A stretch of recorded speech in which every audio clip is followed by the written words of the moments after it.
एकादश अध्यायेर विश्वरूप दर्शन योग। अर्जुन उवाच मदनुगुहाय परमं गुच्छमध्यात्म संगीतं यत् ततयक्तं बचस्तेन महं विगत मम। अर्जुन বললেন, আমার প্রতি অনুগ্রহার্থ পরম গোপনীয় আত্মা নাত্ম বিবেক বিষয়ক যে বাক্য বলিলেন তাহাতে আমি হন্তা ইহার মধ্যই রূপ মোহ বিনষ্ট হইল।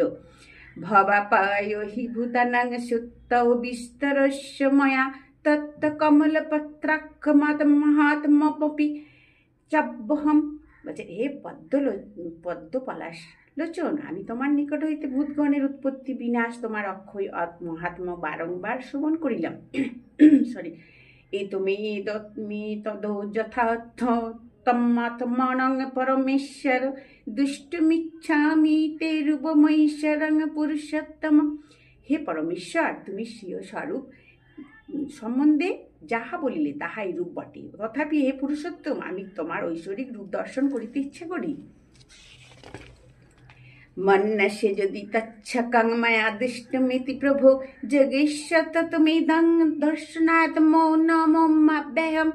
বলছেন, হে প্রভু, তুমি এই রূপ আমি দর্শন করিতে সমর্থ এই রূপ মনে করো, তা হইলে যোগেশ্বর তোমার এই অব্যয় পরমাত্ম রূপ আমায় দেখাও। পশ্যমে পার্থ রূপানি শত সহত সহস্রস্য নানাবিধানি দিব্যানি নানা বর্ণা কীর্তনি চ। বলছেন, শ্রী ভগবান বলেন, এই পার্থ আমার অলৌকিক নানাবিধ নানা প্রকার বর্ণ আকৃতি বিশিষ্ট শত শত সহস্র সহস্র দিব্যরূপ অবলম্বন করো। হরে